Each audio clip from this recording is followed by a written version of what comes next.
Isang mapayapang sandali sa inyong lahat. Ako po si Mia at maligayang pagbabalik dito sa Hinahon. May mga pusong nasusugatan, hindi dahil sa kawalan ng pagmamahal, kundi dahil sa labis na pagtitiwala. Ngayong araw, sabay nating pakinggan ang kwento ng isang babaeng ibinigay ang lahat hanggang sa wala nang natira para sa kanyang sarili. Paano ka muling babangon kung ang mismong mga taong dapat sana'y aalalay sa'yo ang siyang dumurog sa iyong pagkatao? Halina't pakinggan natin ang kanyang paglalakbay. 10 taon. 10 taon na, Maribel. Pero hanggang nang ngayon, wala pa rin. Ang boses ni Doña Celestina ay kasing lamig ng marmol na sahig ng kanilang mansyon. Tumagos iyon sa puso ni Maribel, mas matalim pa sa anumang kutsilyo. Baka malas ka talaga para sa anak ko. Parang may bumarang kung ano sa kanyang lalamunan. Biglang nag-iba ang tunog ng paligid, tila ba nababalutan ng makapal na tela ang kanyang mga tainga. Ang tanging malinaw na lang ay ang mabilis na kabog ng sarili niyang dibdib. Automatikong napalingon ang kanyang mga mata sa lalaking nakaupo sa tabi ng ina nito. Ang asawa niya, ang dapat sana'y kakampi niya, ngunit si Arvin, nakayuko lang. Pinaglalaroan ang mamahaling relo sa kanyang pulso. Walang sinabi, walang ginawa. Ang kanyang pananahimik ang siyang pinakamasakit na dagok sa lahat. 10 taon, isinuko niya ang sarili niyang pangarap na maging isang tanyag na arkitekto para suportahan ang pamilyang ito. Binuo niya ang kanilang kumpanya mula sa wala. Lahat ng dugo at pawis, ibinuhos niya. Para saan? Para marinig na isa siyang kamalasan? Saan ako nagkamali?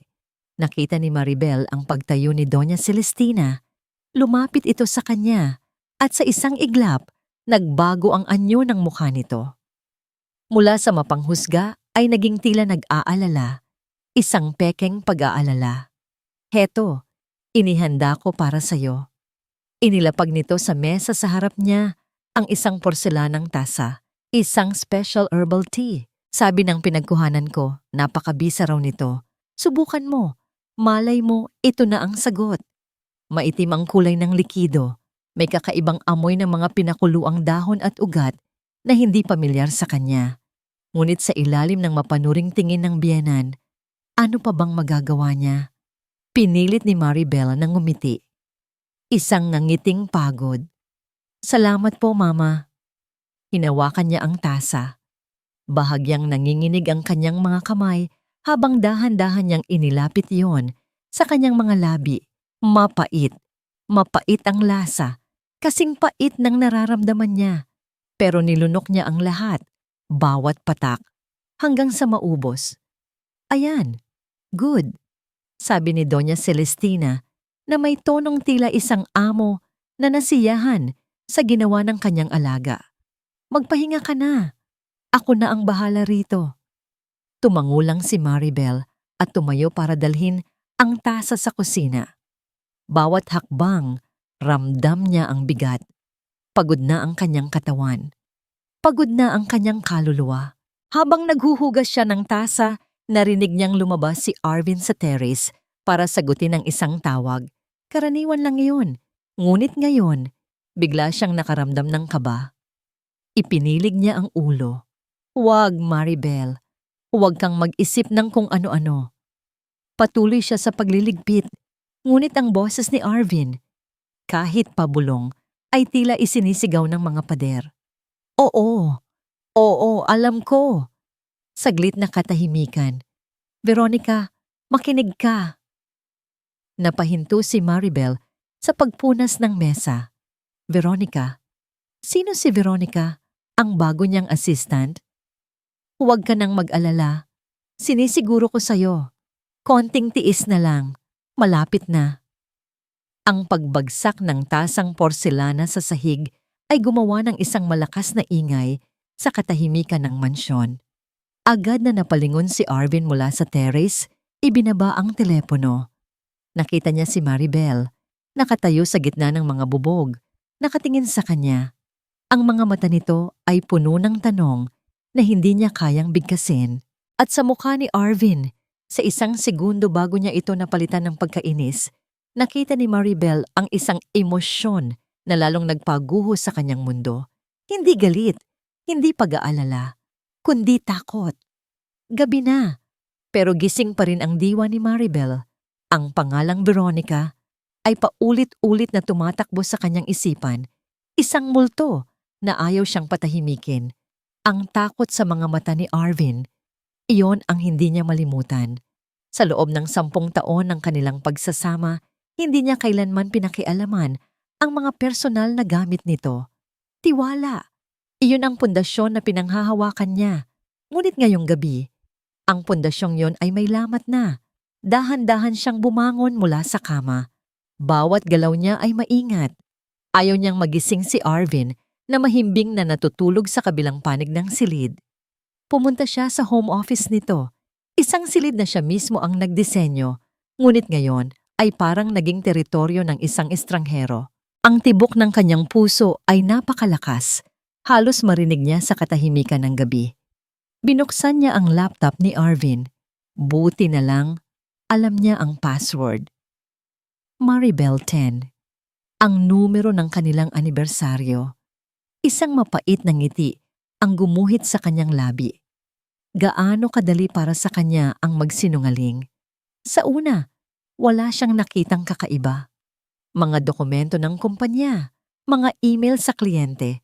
Para sa isang saglit, nakahinga siya ng maluwag. Baka guni-guni ko lang. Baka napapagod lang ako. Ngunit may isang bagay na pumukaw sa kanyang pansin. Isang folder na may pangalang Inspirations. Dahil sa trabaho ni Arvin, normal lang na magkaroon nito. Ngunit nang subukan niyang buksan, kailangan ng isa pang password. Kakaiba. Sinubukan niya ang birthday niya. Mali. Birthday ni Arvin. Mali. Bigla siyang may naalala. Ang pangalang narinig niya kanina. Nanginginig ang mga daliri niya habang tinatype niya ang mga letra. Veronica. Nag-click ang mouse, bumukas ang folder, at gumuho ang mundo ni Maribel. Hindi mga building o design ang laman yon, kundi mga litrato. Napakaraming litrato nila ni Arvin at ng assistant nitong si Veronica. Mga litratong magkahawak ang kamay sa isang beach. Mga litratong masayang nagtatawanan sa isang restaurant. Mga litratong kuha sa isang hotel room na sinabi ni Arvin sa kanya ay isang business trip. Sunod-sunod na saksak sa kanyang puso. Pero may isang litrato na tuluyang dumurog sa kanya. Nakangiti si Veronica sa camera at sa buhok nito ay may nakasuksok na isang silver na hair brooch na may disenyong sampagwita. Ang brooch na yon, regalo sana ni Arvin para sa kanya noong kanilang 7th anniversary. Pero hindi ito nakarating sa kanya. Sabi ni Arvin na wala niya raw iyon. Pinaniwalaan niya. Inintindi niya. Pero hindi pala nawala. Ibinigay lang pala sa iba. Kasabay ng pag-agos ng kanyang mga luha ay ang pagbukas niya sa isa pang subfolder. Emails. Nabasa niya ang palitan nila ng mensahe. Mula kay Veronica. Kumusta ang reyna sa mansyon? Uminom na ba siya ng tsa niya? Sagot ni Arvin. Oo, as usual, sunod-sunuran lang. Minsan naaawa ako sa kanyang kabaitan. Ang salitang kabaitan ay nasa loob ng panipi. Isang pangungutya. Parang sinasakal si Maribel, hindi siya makahinga. Nag-scroll pa siya pababa at doon niya nabasa ang pinakamasakit sa lahat. Isang email mula kay Arvin. Konting tiis na lang, mahal ko. Gaya ng napag-usapan, kapag nasa atin na ang lahat, wala nang hahadlang sa atin. Tayong dalawa na lang. Kapag nasa atin na ang lahat, biglang umikot ang kanyang paningin. Ang epekto ng tsaa na ininom niya kanina, na pinalala pa ng emosyonal na dagok, ay biglang bumuhos sa kanya. Nanlamig ang kanyang mga kamay. Naramdaman niyang nanghihina ang kanyang mga tuhod. Sinubukan niyang kumapit sa mesa para suportahan ang sarili, pero huli na ang lahat. Nawalan siya ng balanse at bumagsak sa sahig. Sa kanyang pagbagsak, nasagi ng kanyang kamay ang isang bagay na nakapatong sa gilid ng mesa. Ang wedding picture nila. Isang malakas na kalabog ang umalingaw-ngaw sa silid. Ang tunog ng nababasag na salamin. Nakahandusay si Maribel sa sahig. Sa gitna ng mga bubog, mula sa basag na picture frame, nakita niya ang kanyang refleksyon. Isang babaeng wasak na wasak. Isang larawang basag, katulad ng kanyang puso, katulad ng kanyang buhay. Ang unang nagmulat sa kamalayan ni Maribel ay ang pamilyar na amoy ng antiseptiko at ang malamig na hangin mula sa aircon. Nasa ospital siya. Nakita niya ang puting kisame, narinig ang mahinang tunog ng mga aparato. She's awake! Ang boses ni Arvin. Naramdaman niya ang paghawak nito sa kanyang kamay, ngunit ang haplos nito ay hindi na nagdulot ng anumang kapanatagan. Sa halip, para itong yelo na lalong nagpalamig sa kanya. Maribel, anak. Ang boses naman ni Doña Celestina, pinag-alala mo kami ng husto. Pinilit ni Maribel na bumangon, ngunit pinigilan siya ni Arvin. Dahan-dahan lang, sabi ng doktor, you collapsed due to stress and exhaustion. Stress, exhaustion. Kung alam lang nila ang tunay na dahilan. Ngumiti si Doña Celestina, isang ngangiting hindi umabot sa kanyang mga mata. Kaya nga napag-isip-isip namin ng anak ko, Maribel. Itong nangyari sa'yo. It's a sign. Masyado ka nang napapagod sa pamamahala ng kumpanya. Hindi na ito healthy para sa'yo, lalo na kung gusto pa nating magkaapo. Muli, ang issue ng pagkakaroon ng anak. Lagi itong ginagamit na sandata laban sa kanya. May inilabas na isang folder si Arvin mula sa kanyang briefcase. Inilatag nito sa ibabaw ng kama, sa tabi ni Maribel. Pinahanda namin ito sa abogado ng pamilya. Paliwanag ni Arvin, umiiwas ng tingin. It's a family trust fund. Para mas maging maayos ang lahat, ia-assign mo lang ang guardianship ng assets mo sa akin. Para ako na ang bahala sa lahat. Para makapag-focus ka sa pagpapagaling mo, sa pag-aalaga sa sarili mo. It's the most practical thing to do. Segunda ni Doña Celestina. Ang bawat salita ay may diin. Isang utos na binalutan ng kunwaring pag-aalala. Para na rin ito sa kapakanan mo. Para protektahan ka. Protektahan ako? O protektahan ang mga plano ninyo? Tinitigan ni Maribel ang mga dokumento. Ang mga letra ay tila nagsasayaw sa kanyang paningin, nanlalabo dahil sa mga luhang nagbabadyang tumulo. Ito na pala iyon. Ang kapag nasa atin na ang lahat na nabasa niya sa email. Ito na ang huling hakbang para tuluyan siyang mawalan ng kontrol, para tuluyan siyang maging isang palamuti na lang sa sarili niyang buhay. Naramdaman niya ang pagbilis ng kanyang paghinga. Napapikit siya. Sa dilim ng kanyang isipan, sa gitna ng sakit at kawalan ng pag-asa, isang pangalan ang biglang lumitaw. Isang alaala mula sa nakaraan. Dante Llamas, ang tahimik pero pinakamatalinong estudyante sa kanilang college law class noon. Isang scholar na laging nasa sulok lang ng library, na minsan niyang tinulungang mag-review para sa exams. Naalala niya ang mga mata nito, laging seryoso, pero may bahid ng kabaitan. Saan na kaya siya ngayon? Maribel, napamulat si Maribel sa boses ni Arvin. Hawak na nito ang isang mamahaling pluma. Pirmahan mo na, para matapos na to. Kasabay ng pagpasok ng isang nurse para i-check ang kanyang vitals, pumasok din si Manang Lydia, ang matagal na nilang kasambahay. May dala itong isang maliit na bag na naglalaman ng kanyang mga damit. Habang inaayos ng nurse ang dextrose ni Maribel, at habang sina Arvin at Doña Celestina ay nakatutok sa mga papeles, lumapit si Manang Lydia, walang nagsalita. Ngunit sa ilalim ng kumot, pasimpleng inilagay ng matanda ang isang bote ng maligamgam na tubig sa nanlalamig na kamay ni Maribel. Isang maliit na gesto, isang patak ng init sa gitna ng nagyayelong dagat ng kataksilan. Tumingin si Maribel kay Manang Lydia. Sa mga mata ng matanda, nakita niya ang awa. May alam ba siya?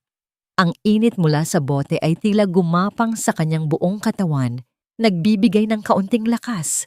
Tumingin siya sa papel.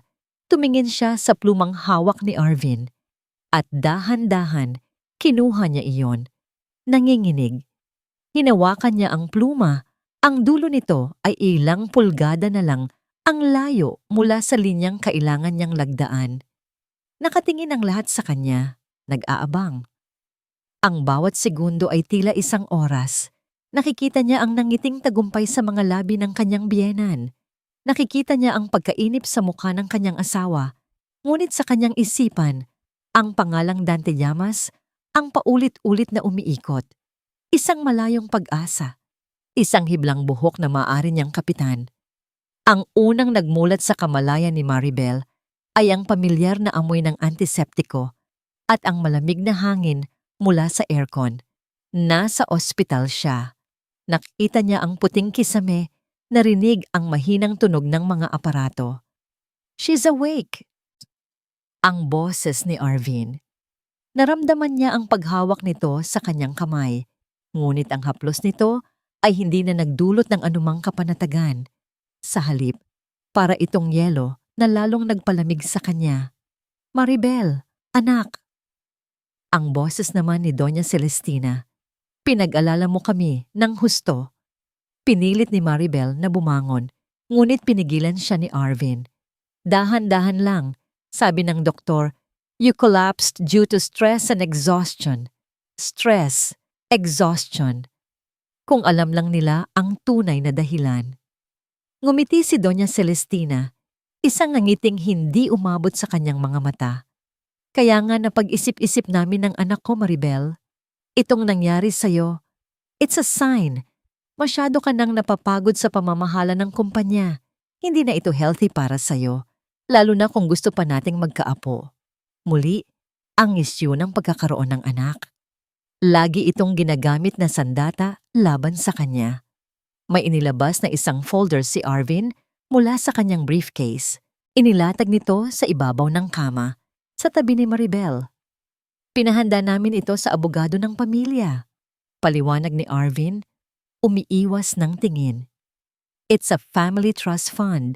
Para mas maging maayos ang lahat, ia-assign mo lang ang guardianship ng assets mo sa akin para ako na ang bahala sa lahat, para makapag-focus ka sa pagpapagaling mo, sa pag-aalaga sa sarili mo. It's the most practical thing to do." Segunda ni Doña Celestina. Ang bawat salita ay may diin, isang utos na binalutan ng kunwaring pag-aalala. Para na rin ito sa kapakanan mo, para protektahan ka. Protektahan ako?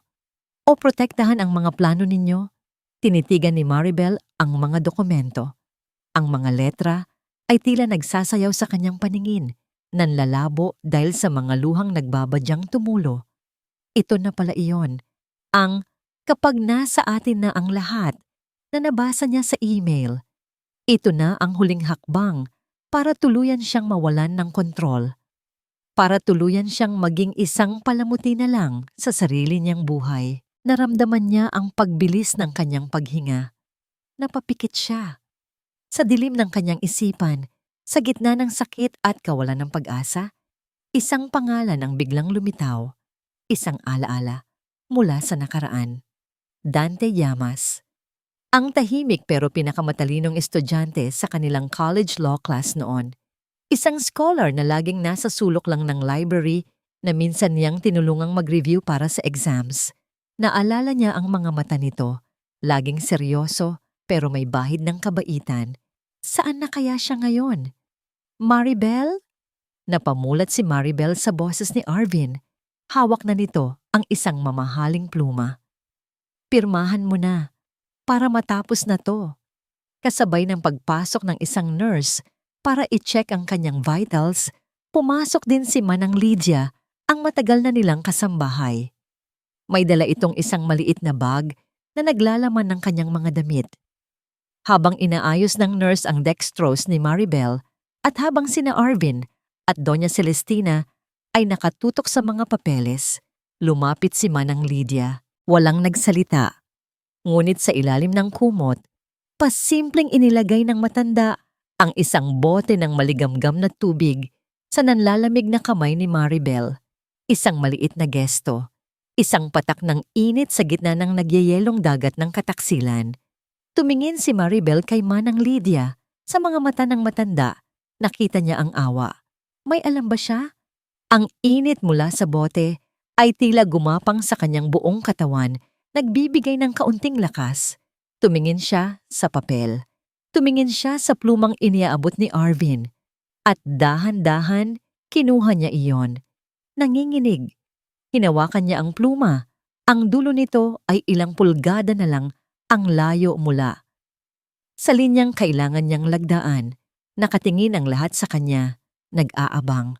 Ang bawat segundo ay tila isang oras. Nakikita niya ang nangiting tagumpay sa mga labi ng kanyang biyenan. Nakikita niya ang pagkainip sa mukha ng kanyang asawa. Ngunit sa kanyang isipan, ang pangalang Dante Llamas ang paulit-ulit na umiikot. Isang malayong pag-asa. Isang hiblang buhok na maaari niyang kapitan. Nakatitig si Maribel sa linya kung saan dapat ilagda ang kanyang pangalan. Ang dulo ng pluma ay halos dumikit na sa papel. Ramdam niya ang mga matang nag-aabang ni na Arvin at Doña Celestina. Ramdam niya ang presyon. Ngunit sa halip na isulat ang kanyang pangalan, isang malakas na pag-ubo ang kumawala sa kanya. Sinundan yun ng isa pa. Maribel, okay ka lang? Tanong ni Arvin, may bahid ng pagkainip.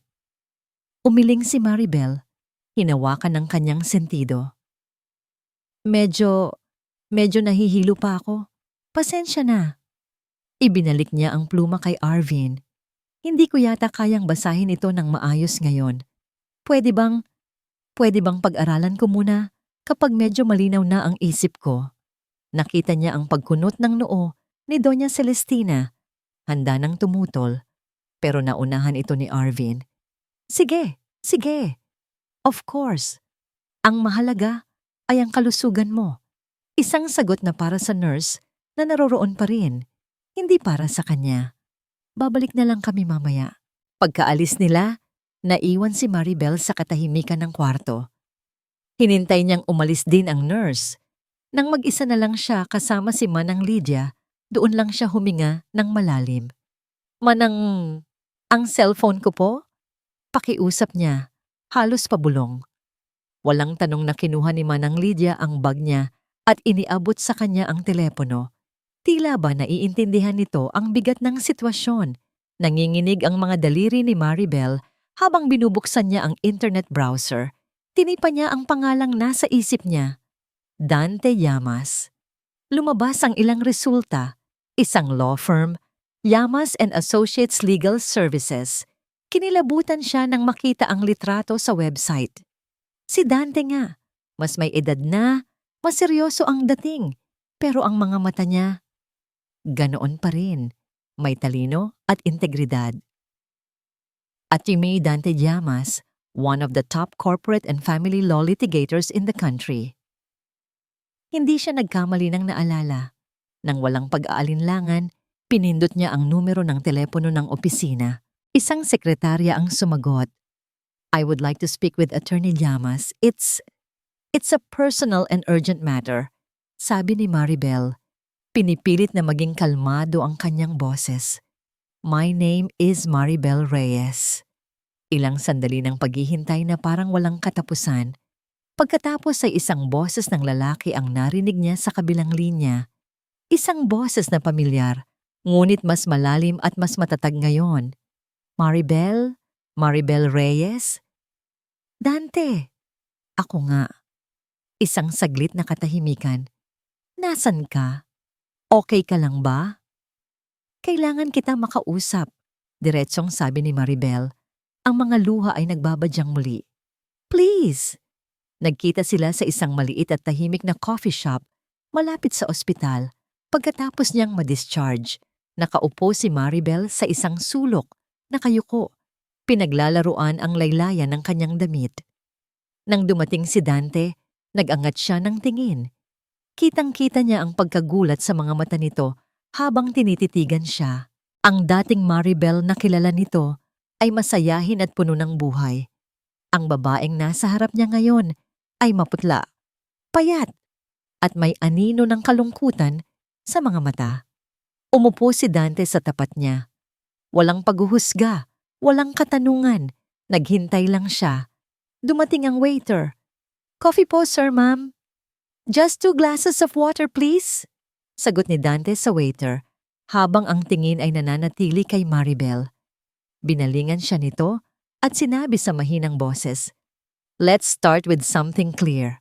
Walang halong kahit ano." Ang simpleng salitang iyon ay tumama sa puso ni Maribel. Walang halo. Hindi tulad ng tsa, hindi tulad ng pagmamahal na akala niya ay totoo. Inilabas niya mula sa kanyang bag ang folder na ibinigay ni Arvin at dahan-dahang itinulak iyon sa gitna ng mesa. Binuksan ito ni Dante. Binasa niya ang bawat pahina. Habang nagbabasa, ang kanyang mukha ay unti-unting nagseryoso. Ang kaninang kabaitan sa kanyang mga mata ay napalitan ng talas ng isang abogado. Pagkatapos ng ilang minuto, isinara niya ang folder. Tumingin siya ng diretso kay Maribel. "Maribel," sabi niya, seryoso at direkta. "Kung pipirmahan mo to, para mo na ring isinuko ang lahat ng pinaghirapan mo. You will be giving them absolute control. Huwag mong gagawin to."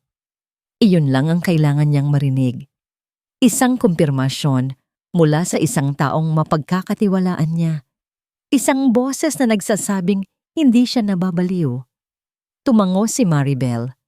Sa kauna-unahang pagkakataon, sa loob ng maraming araw, naramdaman niya ang pag-ahon ng isang bagay sa loob niya. Hindi pa ito lakas, hindi pa ito tapang, kundi isang desisyon. "Hindi ko pipirmahan," sabi niya. Ang boses ay mahina, pero buo. "At lalaban ako." Pag-uwi niya sa mansyon, nag-aabang na sina Doña Celestina at Arvin sa sala. Ang folder ng trust fund ay nakapatong sa center table, naghihintay na parang isang buwitre. "Mabutit nakauwi ka na," salubong ni Doña Celestina. "Mas maganda siguro kung tapusin na natin yung kanina para makapagpahinga ka na ng tuluyan." Kalmado siyang lumapit. Hindi siya umupo. Nanatili siyang nakatayo, nakatingin sa kanilang dalawa. "Maribel?" tanong ni Arvin na may hawak na namang pluma. Tumingin si Maribel sa mga mata ng kanyang biyenan, pagkatapos ay sa mga mata ng kanyang asawa. At sa gitna ng matinding katahimikan, binitiwan niya ang mga salitang magbabago sa lahat. "Hindi ko po pipirmahan." Ang katahimikan sa sala ay nakakabingi. Ang mukha ni Doña Celestina ay unti-unting namula sa galit. Ang pekeng pag-aalala ay tuluyan ng naglaho. Akmang bubuka ang bibig nito para sumigaw ng unahan siya ni Arvin. "Mama, calm down," sabi ni Arvin, hinawakan ng braso ng ina. Humarap siya kay Maribel, ang mukha ay nagpapakita ng pilit na pag-unawa. "Mahal, pagod ka lang. Nagulat kami lahat. Hindi mo siguro naiintindihan ang sinasabi mo. Ito ang laro nila." Si Doña Celestina ang mang-aatake at si Arvin ang magkukunwaring tagapamayapa. Paulit-ulit na lang. Pero ngayon, malinaw na kay Maribel ang lahat. Huminga siya ng malalim, pinanatili ang hinahon sa kanyang boses. "Gusto ko lang po sanang basahin muna ng maigi. Hindi po sa ayaw ko. Gusto ko lang maintindihan. Bigyan niyo po ako ng konting panahon." Ginamit niya ang kanilang inaasahan, ang pagiging masunurin niya laban sa kanila. Ang paghingi ng panahon ay hindi isang pagsuway, kundi isang kahilingan. Nagkatinginan si Arvin at ang kanyang ina. Tila nag-uusap ang kanilang mga mata.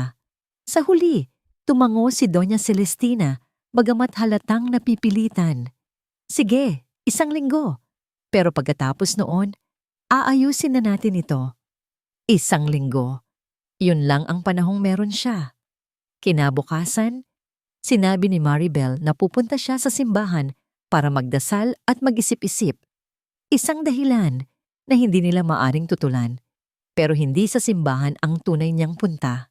Una niyang pinuntahan si Manang Lydia sa kusina. "Manang," pabulong niyang sabi, "yung herbal tea po na pinapainom niyo sa akin? May natira pa po bang hindi pa nabubuksan?" Nag-aalangan man, tumango ang matanda.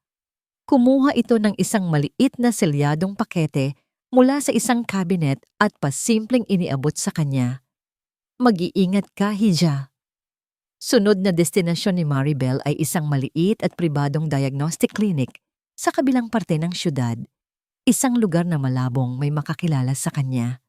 Dala ang isang bote ng tubig bilang kunwaring ihi, ipinasuri niya ang kanyang dugo at ibinigay ang pakete ng tsaa para sa hiwalay na pagsusuri. Ano po ang ipapatest natin sa sample na, "To, ma'am?" Tanong ng medtech. "Everything," sagot ni Maribel. "Gusto kong malaman ang lahat ng sangkap niyan, kahit ano." Habang naghihintay, naramdaman niya ang matinding kaba. Paano kung wala namang masama sa? Paano kung nababaliw lang siya? Pero ang takot sa mga mata ni Arvin, ang mga email, hindi yun gawa-gawa lang. Pag-uwi, para iwasan ang mga mapanuring mata sa loob ng mansyon, dumiretso si Maribel sa likod bahay. Doon, sa isang sulok na halos natabunan na ng mga ligaw na damo, naroon ang dati niyang pinakamamahal na orchidarium. Ngayon, ang mga halaman ay halos mamamatay na. Ang mga dahon ay tuyot, ang mga ugat ay nakalabas sa paso, at walang kahit isang bulaklak. Parang salamin ng kanyang kalagayan. Dati, ito ang kanyang santuwaryo. Ngayon, isa na lang itong paalala ng mga bagay na isinuko niya. Kumuha siya ng gunting at nagsimulang magtanggal ng mga tuyong dahon.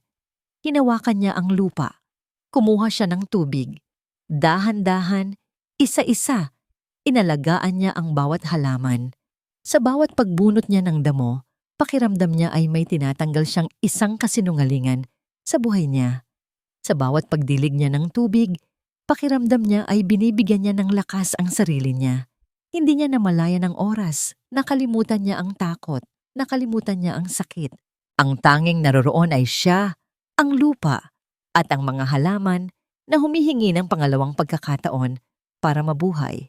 At doon, sa isang paso na halos wala ng dahon, may nakita siyang isang bagay na nagpatigil sa kanya. Isang maliit, kulay berdeng usbong, isang bagong buko ng bulaklak.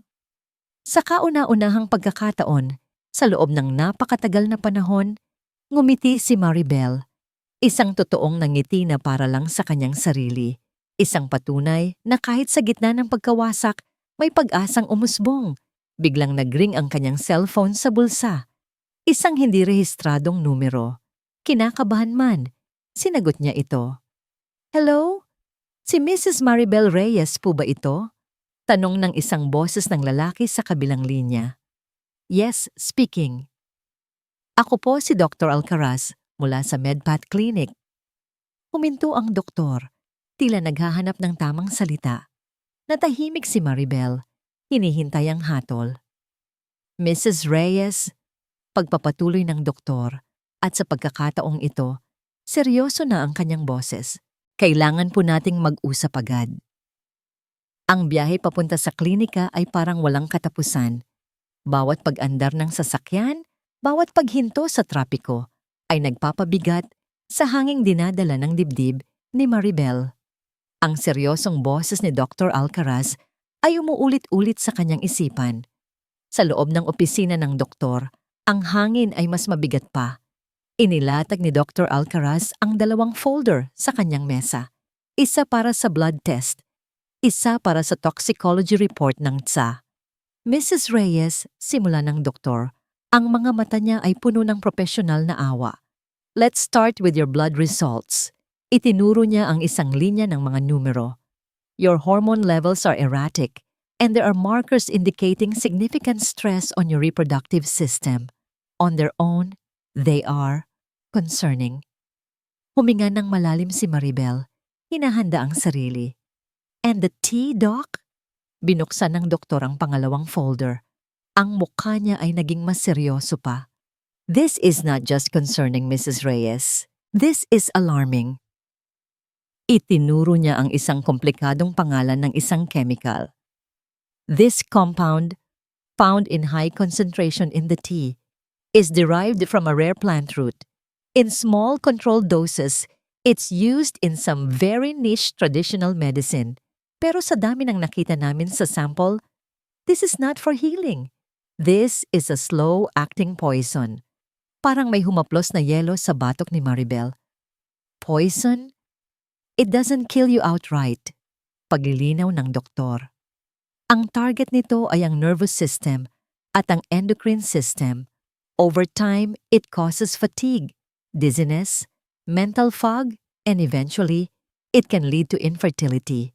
Pinipigilan nito ang katawan mong mag-function ng tama.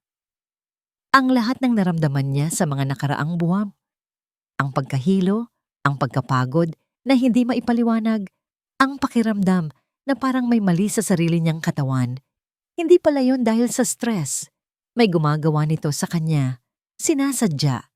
Hindi ito isang aksidente. Ito ay isang plano. Isang malupit at napakadetalyadong plano para sirain siya.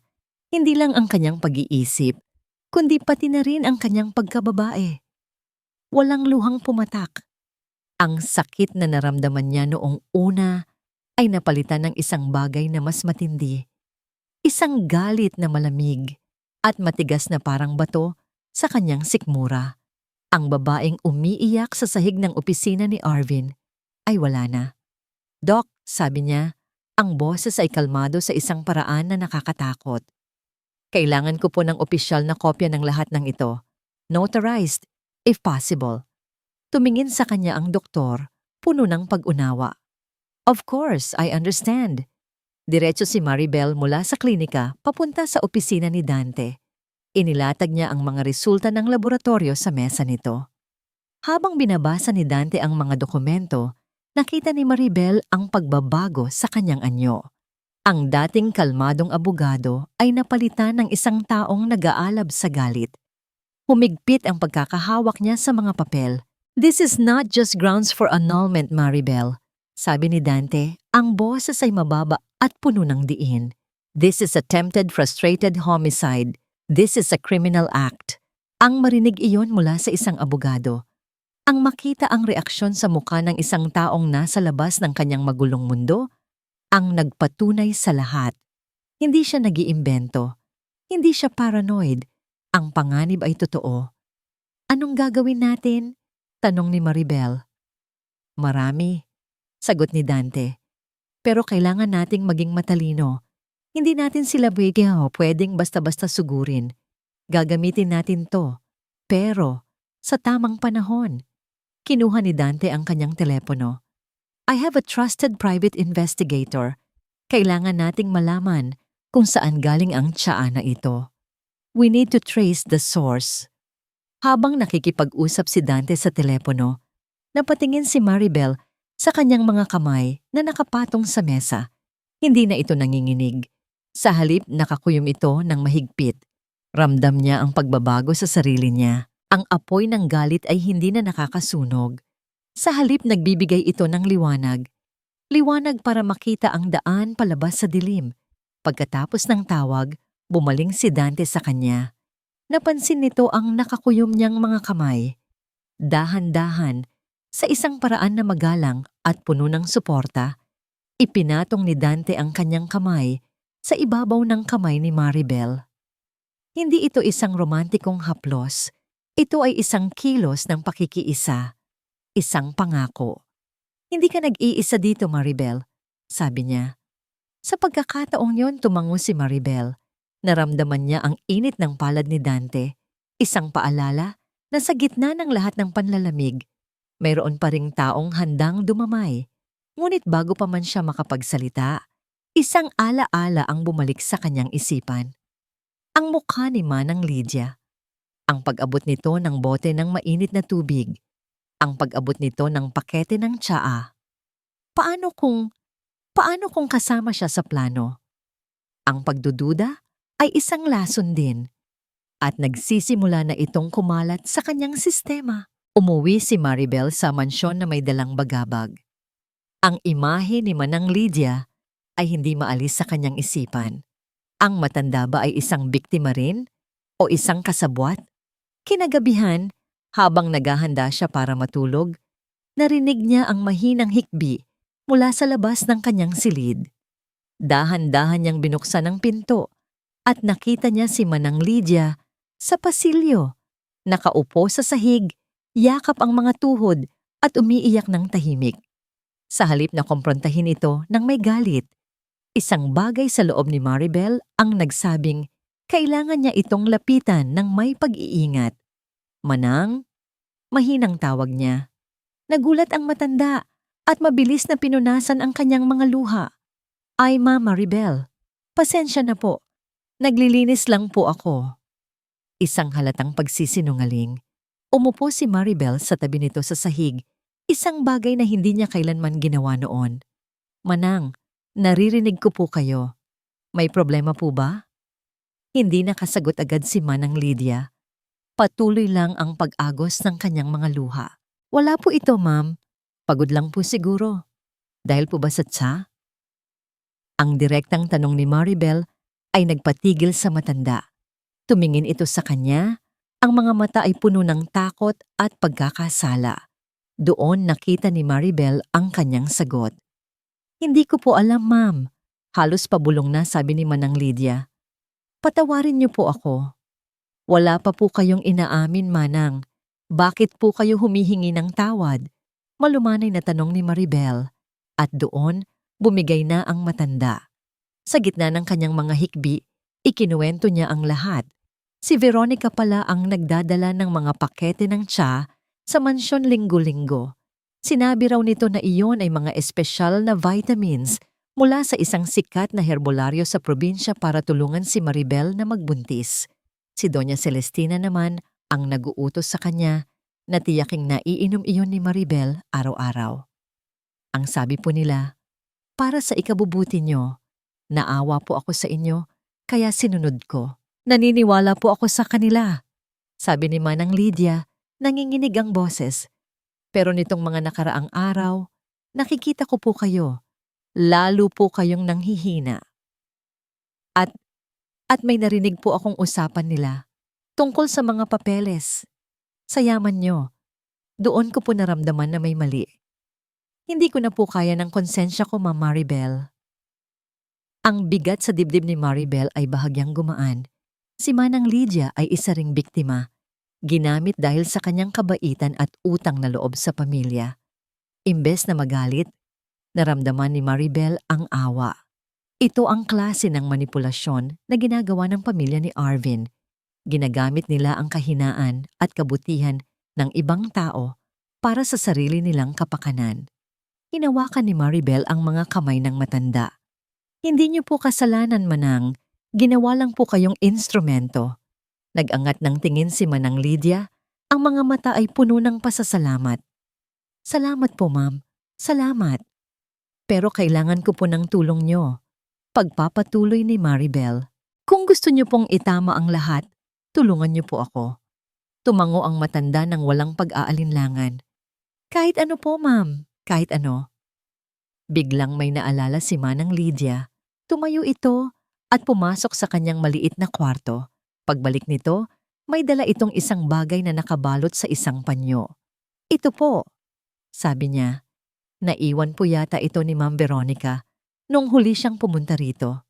Nahulog po sa ilalim ng sofa sa sala. Hindi ko na po naisauli. Binuksan ni Maribel ang panyo. Isang luma at mumurahing cellphone. Isang burner phone. Sinubukan ko pong buksan pero may password, sabi ni Manang Lydia. Hinawakan ni Maribel ang telepono. Malamig. Mabigat. Tila ba hawak niya ang isang piraso ng katotohanan na kailangan niyang mabuksan. Maaring narito ang susi.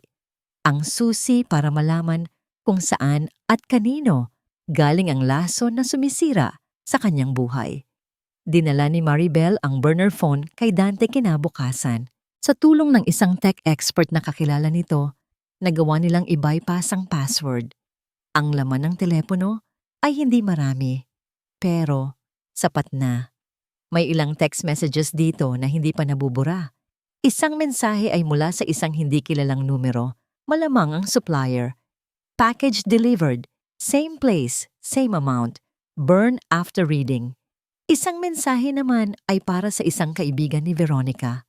Nakakainis na si Arvin. Ang bagal kumilos. Kung hindi lang dahil sa pera ng asawa niya, matagal ko na siyang iniwan. Konting tiis na lang talaga. Ang mga mensaheng ito, kasama ang toxicology report, ay bumuo ng isang malinaw na larawan ng krimen. May kasabwat, may motibo, at may biktima. Ngunit ayon kay Dante, hindi pa ito sapat para manalo sila ng lubusan. Kailangan natin sila mismo ang umamin o gumawa ng isang malaking pagkakamali. Paliwanag ni Dante. We need to put pressure on their weakest link. At sa tingin ko, ang weakest link ay si Arvin. Si Arvin, ang lalaking minahal niya, ang lalaking duwag. Isang plano ang nabuo sa iswa ni Maribel. Kung ang laro nila ay manipulasyon, kailangan niyang matutunang laruin iyon. Nagsimula ang pagbabago sa mga sumunod na araw. Ang dating Maribel, na laging nakayuko at tahimik ay nagbago. Hindi siya naging palaban o maingay. Sa halip, naging misteryosa siya. Minsan, darating siya sa bahay ng gabi na, galing sa pakikipag-meeting kay Dante. Sasabihin niyang may mga legal matters silang inaayos para sa kumpanya. Isang gabi, habang naghahapunan, sinadya niyang iwan ang kanyang cellphone sa mesa. Nakabukas. Tumawag si Dante. Ang pangalan sa screen, Attorney Llamas. Hindi niya sinagot. Pinabayaan lang niyang mag-ring iyon habang kalmado siyang kumakain. Nakita niya sa gilid ng kanyang mga mata ang pagtingin ni Arvin sa screen ng telepono, ang pagkunot ng noo nito. Hindi mo ba sasagutin? Tanong ni Arvin. Hindi maitago ang inis. Mamaya na, sagot ni Maribel. Hindi naman ganon kaimportante. Pagkatapos ng hapunan, nakita ni Maribel si Arvin na pasilip-silip sa kanyang pag-uusap sa telepono sa hardin. Yes, Dante, I understand. Sinadya niyang lakasan ng boses. Thank you for your personal concern. I appreciate it. Nagsimulang magbago ang kilos ni Arvin. Naging mas mapagmatyag, mas seloso. Ang dating pagwawalang bahala ay napalitan ng pagdududa. Sino ba talaga yang si Llamas? Tanong niya isang gabi. Bakit parang lagi kayong magkausap? Tumingin lang si Maribel sa kanya. Isang maliit at palaisipang ngingiti ang gumuhit sa kanyang mga labi. Hindi siya sumagot. Ang kanyang katahimikan ang naging pinakamabisang sandata. Isang araw, umuwi si Maribel na may dalang isang malaking bouquet ng mga puting rosas. Kanino galing yan? Agad na tanong ni Arvin. Ang boses ay matigas. From an admirer. Simpleng sagot ni Maribel habang inaayos ang mga bulaklak sa isang florera. Ang totoo, siya mismo ang bumili niyon para sa sarili niya. Ang epekto ay mabilis. Kinagabihan, sa kauna-unahang pagkakataon sa loob ng maraming buwan, sinubukan ni Arvin na hawakan siya, nayakapin siya. Isang kilos na hindi dahil sa pagmamahal, kundi dahil sa takot na mawala ang kontrol. Marahan siyang umiwas. Pagod ako, Arvin. Ang pagtanggi niyang iyon, kahit malumanay, ay isang malakas na sampal sa ego nito. Nakikita ni Maribel na gumagana ang plano. Ang pagdududa ay unti-unting sumisira sa pagitan ni Arvin at Veronica. Ang atensyon ni Arvin ay nalilihis mula sa kanilang masamang balak at napupunta sa takot na baka may iba nang nagpapasaya sa asawa niya. Ngunit ang hindi niya inaasahan ay ang reaksyon ni Doña Celestina. Isang umaga, habang nag-aalmusal, bigla itong nagsalita. Ang boses ay matamis, ngunit may pahiwatig ng panganib. Maribel, anak, malapit na ang inyong 10th wedding anniversary. Naisip ko, para ipakita sa lahat na maayos na ang lahat sa inyo, mag-host tayo ng isang malaking party, dito mismo sa bahay. Tumingin si Maribel sa kanyang biyenan. Nakita niya ang tunay na layunin sa mga mata nito. Ito ay hindi isang celebration. Ito ay isang palabas. Isang paraan para muli siyang itali, para ipaalala sa lahat, at lalo na sa kanya kung kanino siya pag-aari. Ngumiti si Maribel. That's a wonderful idea, Mama. I would love that. Kung gusto nila ng palabas, ibibigay niya. Isang palabas na hindi nila malilimutan. Ang party na ito ang magiging entablado.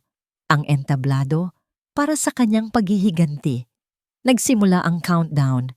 2 linggo bago ang grand anniversary party.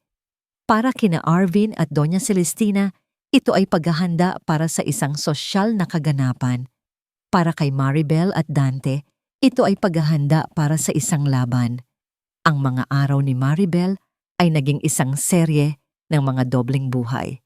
Sa umaga, siya ang masunuring manugang at asawa, tumutulong sa pagpili ng caterer, ng mga bulaklak, ng listahan ng mga bisita.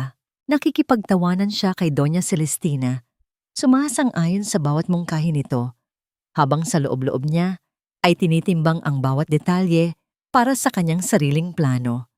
Sa hapon, palihim siyang nakikipagkita kay Dante sa opisina nito, na ngayon ay nagsisilbing kanilang war room.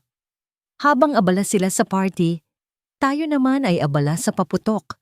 Sabi ni Dante isang hapon, inilatag ang isang serye ng mga dokumento. Pinag-aralan ko ulit ang trust fund agreement. May butas. A very small one, but it's there. Ayon kay Dante, may provision sa kontrata na nagsasabing lahat ng future assets na malilikha ng kumpanya ay mapupunta sa trust.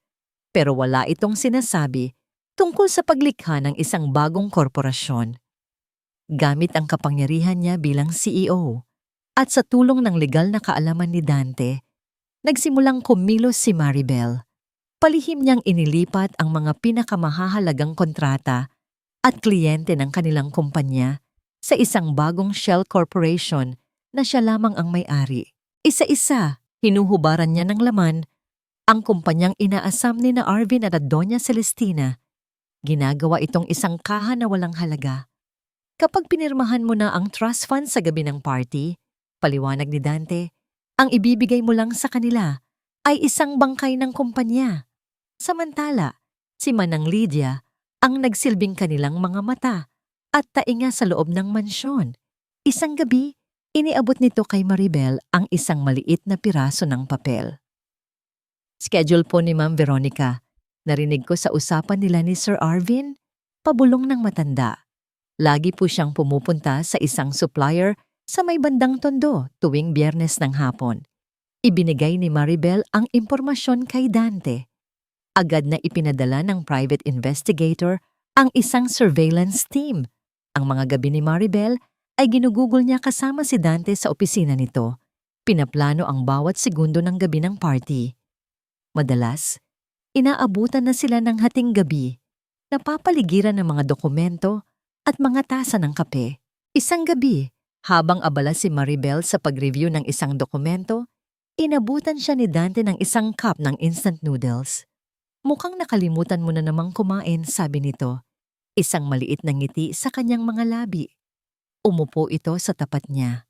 Sa gitna ng gulo ng kanilang mga papeles, sabay silang kumain ng noodles. Sa sandaling iyon, walang abogado at kliyente. Walang biktima at tagapagtanggol. Mayroon lang 2 taong nagkakaintindihan. Bakit mo ginagawa to, Dante? Biglang tanong ni Maribel. Higit pa sa trabaho ng isang abogado, ang ginagawa mo. Tumingin si Dante sa kanya. Ang seryosong tingin ay napalitan ng isang bagay na mas malalim. Dahil noon pa man, alam kong may kakayahan kang lumaban, Maribel. Kailangan mo lang ng isang taong magpapaalala sa'yo. Isang araw na lang bago ang party, ang lahat ay halos handa na. Ang mga imbitasyon ay naipadala na. Ang mga caterer ay nakumpirma na. Ang video presentation na inihanda ni Maribel, isang sorpresa para sa lahat, ay nasa isang USB na nakatago sa kanyang safe. Pauwi na si Maribel mula sa huling meeting nila ni Dante nang may isang delivery man na humarang sa kanyang sasakyan. May iniabot itong isang plain na brown envelope. Para po sa inyo, Ma'am Reyes. Walang pangalan ng nagpadala. Pagpasok niya sa kotse, binuksan niya ito. Nanginginig ang kanyang mga kamay nang makita ang laman. Isang litrato. Kuha ito ilang araw na ang nakalipas. Siya at si Dante nakaupo sa isang coffee shop seryosong nag-uusap sa ibabaw ng mga dokumento. Isang litratong kuha mula sa malayo. Isang litratong nagsasabing, "Alam namin ang ginagawa mo." Isang babala. Naramdaman niya ang pagdaloy ng takot sa kanyang buong katawan. Nahuli na ba sila? Alam na ba nila ang kanyang plano? Nasa bingit na siya ng tagumpay, pero sa isang iglap, tila guguho ang lahat. Ang gabi ng 10th anniversary party ay dumating. Ang mansyon ay nagliliwanag, puno ng mga bisita, mga maimpluwensyang tao sa lipunan, mga kasosyo sa negosyo, mga kamag-anak. Ang lahat ay nakangiti, umiinom ng champagne, at bumabati sa perpektong mag-asawa. Nakatayo si Maribel sa tabi ni Arvin, suot ang isang eleganteng pulang bestida. Perpekto ang kanyang ngiti, perpekto ang kanyang bawat galaw. Isa siyang aktres sa pinakamahalagang pagtatanghal ng kanyang buhay. Sa bawat pagbati na kanyang tinatanggap, mas lalo lang tumitibay ang kanyang determinasyon. Ang litratong natanggap niya ay hindi niya ipinaalam kay Dante. Alam niyang pipigilan siya nito. Ngunit para kay Maribel, ang babala ay hindi dahilan para umatras. Ito ay dahilan para mas lalong ituloy ang laban. "Napakasaya ko para sa inyo mga anak," sabi ni Doña Celestina sa harap ng mga bisita. Hawak ang isang mikropono. Suot niya ang pinakamamahaling alahas, ang reyna ng gabi. 10 taon ng pagmamahalan, isang patunay na ang pamilya ang pinakamahalaga sa lahat. Pagkatapos ng maikling talumpati, bumaling siya kay Maribel. At ngayon, para sa isang sorpresa, ang aking pinakamamahal na manugang, si Maribel, ay may inihandang isang video presentation para sa aking anak. Nagpalakpakan ng mga tao. Ngumiti si Maribel at kinuha ang mikropono. Sa isang sulok, nakita niya si Dante, nakatayo malapit sa technical booth, nagbibigay sa kanya ng isang bahagyang tango. "Magandang gabi po sa inyong lahat."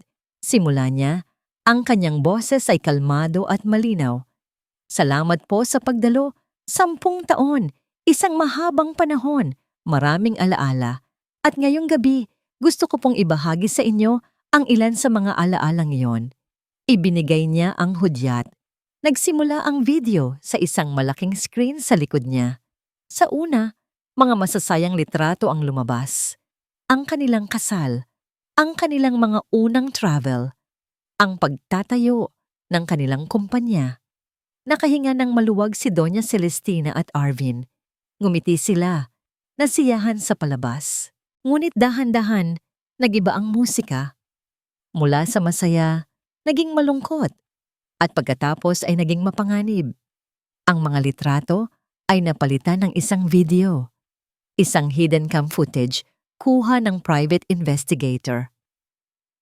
Si Arvin at Veronica, palihim na nagkikita sa isang parking lot ng hotel. Nanlaki ang mga mata ng mga bisita. Narinig ang mga bulungan. Sumunod na ipinakita ang mga kopya ng bank transaction, malalaking halaga ng pera na inililipat mula sa account ng kumpanya papunta sa personal na account ni Veronica na may pirma ni Arvin. Ang ngiti sa mukha ni Arvin ay naglaho. Namutla siya. At pagkatapos, ang huling bahagi. Ang pinakamatindi sa lahat. Lumabas sa screen ang toxicology report. Pinalaki para mabasa ng lahat. Ang pangalan ng chemical na lason. Kasunod nito ay isang video ng supplier mula sa Tondo na in-interview ni Dante kung saan inaamin nito na si Veronica ang regular niyang customer. At para sa grand finale, isang audio recording, isang pag-uusap sa telepono sa pagitan ni Doña Celestina at Arvin na palihim na ni-record ni Manang Lydia. Boses ni Doña Celestina, "Bilisan mo na yang pagpirma niya, bago pa niya malaman na wala nang bisa ang mga gamot na pinapainom natin sa kanya."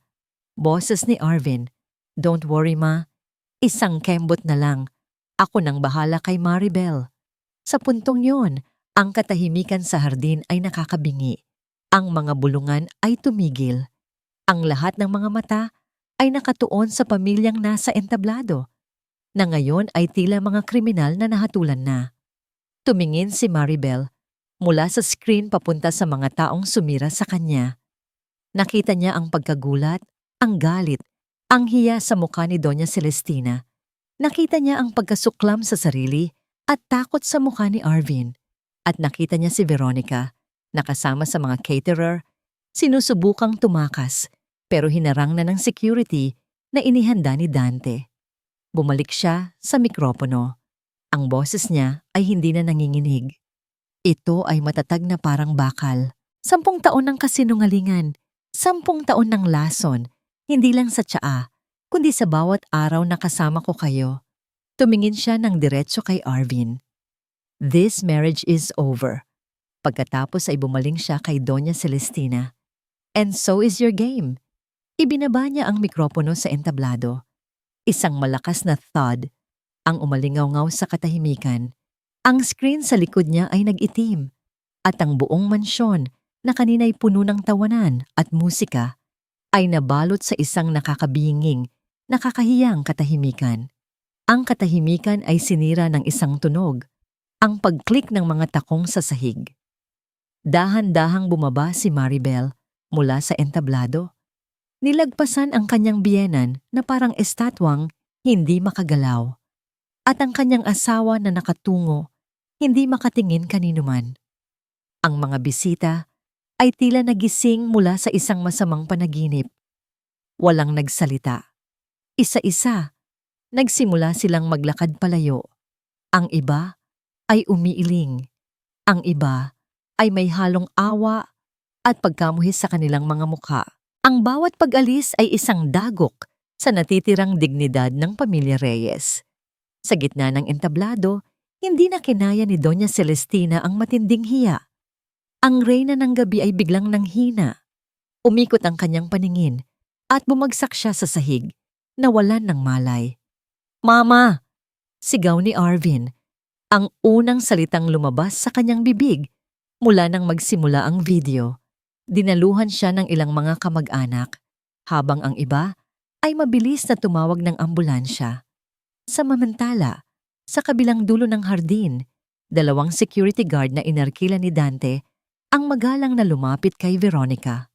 "Ma'am, kailangan niyo na pong umalis," sabi ng isa, habang ang isa pa ay nakaharang sa kanyang daan. Walang nagawa si Veronica, kundi sumama. Ang kanyang mukha ay puno ng galit at pagkatalo. Nilapitan ni Dante si Maribel, na nakatayo lang sa isang tabi. Pinapanood ang kaguluhang nilikha niya. "Are you okay?" tanong ni Dante. Ang boses ay mahinahon. Tumango si Maribel, ngunit ang kanyang mga mata ay blanko.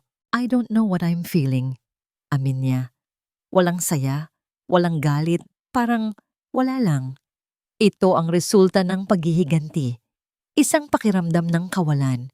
Hindi ang matamis na tagumpay na inaasahan ng marami, kundi isang mapait na kaluwagan na sa wakas. Tapos na ang lahat.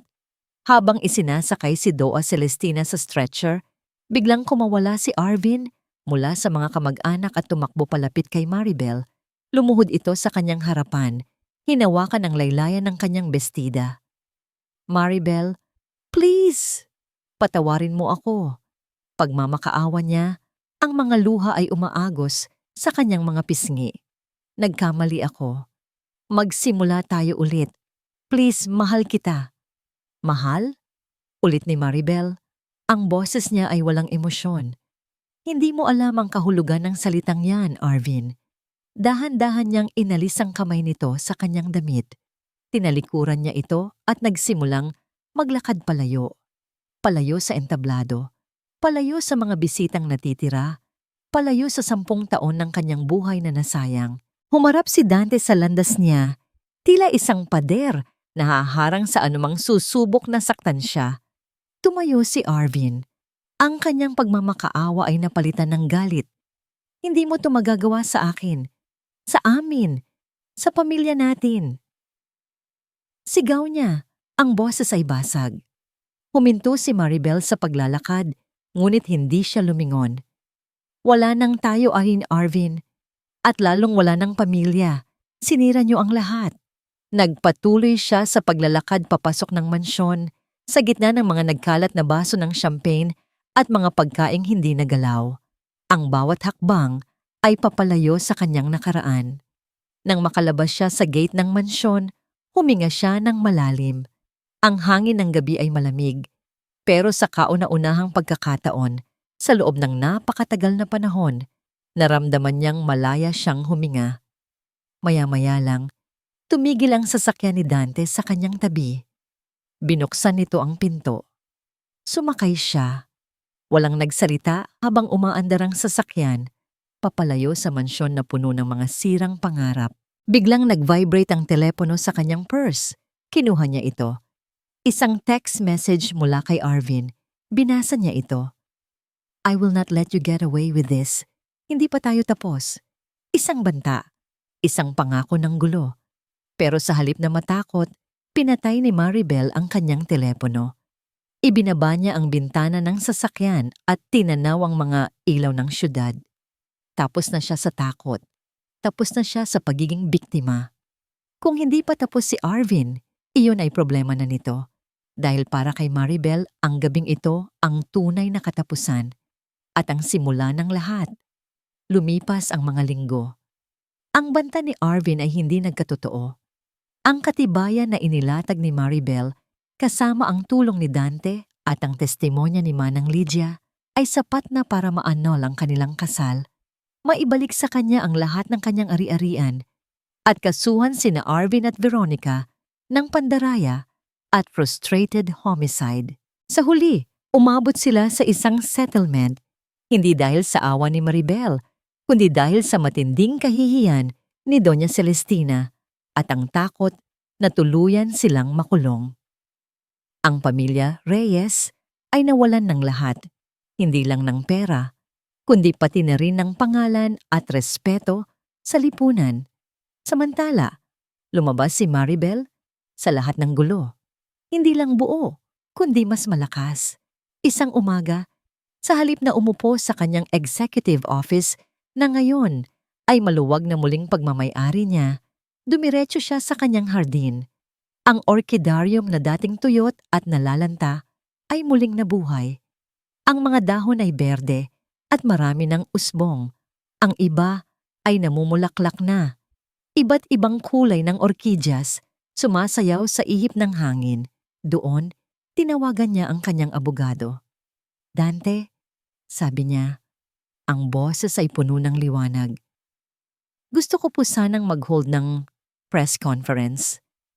Para saan? Tanong nito. Tapos na ang lahat ng legal proceedings. Hindi para sa sarili ko, sagot ni Maribel. Para sa iba. Kinabukasan, sa harap ng maraming media, tumayo si Maribel. Ngayon, wala na siyang suot na mamahaling bestida. Nakasuot siya ng isang simpleng puting damit, malinis at presko. Sa gilid niya ay nakatayo si Dante bilang suporta. Magandang umaga po sa inyong lahat. Simula niya. Maraming salamat po sa pagdalo. Ang lahat ng mata ay nakatuon sa kanya. Nag-aabang ng mga detalye ng iskandalo. Ngunit hindi iyon ang kanyang sasabihin. Hindi po madali ang mga pinagdaanan ko. Ngunit mula sa aking mga karanasan, natutunan ko ang halaga ng pagbangon. At ngayon, nais kong gamitin ang aking boses at ang aking mga pinaghirapan upang tumulong sa iba. Ipinahayag ni Maribel ang kanyang plano na i-reorganize ang kanyang kumpanya. Hindi na lang ito magiging corporate giant, kundi magbibigay ng mas maraming trabaho para sa mga kababaihan, lalo na sa mga single mothers at mga biktima ng pang-aabuso. At pagkatapos, ang pinakabuod ng lahat, sa alaala po ng aking ina, at sa lahat ng kababaihang tulad ko na nawalan ng boses, itatatag ko po ang Hinahon Foundation. Sabi niya, ang kanyang tinig ay tumatagos. Isang foundation na magbibigay ng legal assistance, livelihood programs, at shelter para sa mga biktima ng domestic abuse at mental manipulation. Ang pangalang Hinahon na dati pamagat lamang ng kwento, ngayon ay naging isang pagnanais. Nagsimulang magpalakpakan ang mga tao, Hindi ito palakpak ng pagkamangha sa isang eskandalo, kundi paghanga sa isang babaeng ginamit ang kanyang sakit para lumikha ng isang bagay na maganda. Ilang linggo pa ang lumipas. Ang kumpanya ni Maribel ay unti-unting lumago, mas matatag kaysa dati. Ang Hinahon Foundation ay nagbukas ng unang shelter nito, na puno ng mga kababaihan na handang bumangon ulit. Isang hapon, nasa hardin si Maribel, dinidiligan ang kanyang mga orkidyas. Ang kanyang paboritong white orchid ay namumulaklak na ng husto, mas malaki at mas puti kaysa dati. Narito na siya, payapa, malaya. Biglang may pumasok sa hardin. Si Dante. Hawak niya ang isang maliit na potted orchid. "Maribel," sabi niya, isang ngangiti sa kanyang mga labi. Napadaan ako. Naisip ko, baka kailangan mo ng kasama sa hardin na yan. Kinuha ni Maribel ang halaman. "Salamat, Dante." Hindi niya kailangang magsalita. Hindi na kailangan ng mga salitang mahal kita para maramdaman ang koneksyon sa pagitan nila. Ito ay isang pagmamahal na nabuo sa gitna ng laban, sa gitna ng pagdududa, at sa gitna ng pagbangon. Isang pagmamahal na mas matatag kaysa sa anumang kasinungalingan. Tumingin si Maribel sa orkidyas. Pagkatapos ay tumingin siya kay Dante, at sa kanyang mga mata, makikita ang isang bagay na higit pa sa ngiti. Isang pangako ng bagong simula. "Alam ko," sabi niya, 2 taon na ang lumipas mula ng gabing iyon. Ang mansyon ng mga Reyes, na dating saksi ng kasinungalingan at pagtataksil, ay ibinenta na. Ang dating pinagmamalaki nitong pangalan ay unti-unting lumabo sa alaala ng mga tao, napalitan ng pabulong na kwento ng kahihiyan. Si Arvin, matapos mawalan ng lahat, trabaho, pera, at ang kinabukasan na binuo niya sa kasinungalingan, ay namumuhay ngayon sa isang apartment sa probinsya. Ang dating mayabang na lalaki ay naging isang anino. Ang kanyang mga mata, na dating puno ng pagkamayabang at pagkainip, ay puno na ngayon ng pagsisisi at pagkaawa sa sarili. Hindi na siya nagtatago sa likod ng kanyang ina. Wala ng anino para pagtaguan. Ngunit ang hindi pa tayo tapos niya kay Maribel ay nanatiling banta. Isang banta na hindi kailanman maisa sa katuparan. Ang tanging kaparusahan niya ay ang pagharap sa sarili niyang kinabukasan na walang dignidad at ang patuloy na pagbabalik-tanaw sa kung ano ang kanyang sinira. Si Doña Celestina, matapos ang kanyang cardiac event, nung gabi ng party, ay nanatili sa kanilang lumang bahay sa isang tahimik na lugar. Ang dating reyna ng lipunan ay hindi na lumalabas. Ang kanyang mga lumang kaibigan ay umiiwas na sa kanya at ang kanyang pangalan ay simbolo na ng kahihiyan. Ang kanyang pagmamataas ay nagwasak sa kanyang sarili. Ang pagpapatawad ay hindi pa niya nakakamit. Ngunit ang katahimikan sa kanyang paligid ay nagpapatunay na ang hiya ay isang kaparusahan na mas matindi kaysa sa anumang kulungan. Si Veronica naman ay nawala na parang bula. Ang pangarap niyang yumaman ay naging bangungot. Ang kanyang pangalan ay naiugnay sa iskandalo at wala ng kumpanya ang nais magtiwala sa kanya. Para kay Maribel, ang buhay ay hindi muling bumalik sa normal. Nagpatuloy ito, mas maganda at mas totoo. Ang Hinahon Foundation ay lumago. Mula sa isang maliit na shelter, marami na itong naitatag na programa sa iba't ibang probinsya. Nagbibigay ng pag-asa at pangalawang pagkakataon sa daan-daang kababaihan. Minsan, isang dating biktima ng pang-aabuso. Ngayon ay isa ng matagumpay na negosyante ang nagbigay kay Maribel ng isang chichipiting potted orchid bilang pasasalamat. Ang simpleng gestong yon ay mas mahalaga kaysa sa lahat ng kayamanan sa mundo. Ang kanyang kumpanya ay hindi na lang isang korporasyon. Ito ay isang pamilya. Ang bawat empleyado ay may dignidad at paggalang. Naging inspirasyon si Maribel sa marami, isang simbolo ng lakas ng kababaihan. At si Dante, Ang kanilang relasyon ay hindi nagmadali. Walang grand declarations, walang madaling happily ever after. Sa halip unti-unti itong lumago, parang isang malalim na ugat ng orkidyas. Ito ay nabuo sa paggalang, pagtitiwala, at pag-unawa sa isa't isa. Ang bawat pagtawa, bawat tahimik na sulyap, bawat pagsuporta sa isa't isa ay isang patunay ng isang pagmamahal na hinahon, matatag, at totoo. Isang hapon, nasa hardin si Maribel, kasama si Dante. Magkasama nilang dinidiligan ang mga orkidyas. Ang kanyang paboritong puting orkidyas ay namumulolaklak na ng masagana. Napakarami na nila, di ba? Sabi ni Dante habang nakatingin sa hardin.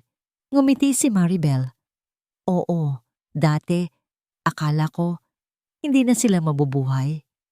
Hinawakan ni Dante ang kanyang kamay. Pero tingnan mo ngayon, mas maganda pa. Sa sandaling iyon, tinitigan ni Maribel ang kanyang mga kamay. Ang mga kamay na dati nanginginig sa takot, ngayon ay matatag na. Ang mga sugat ay naghilom.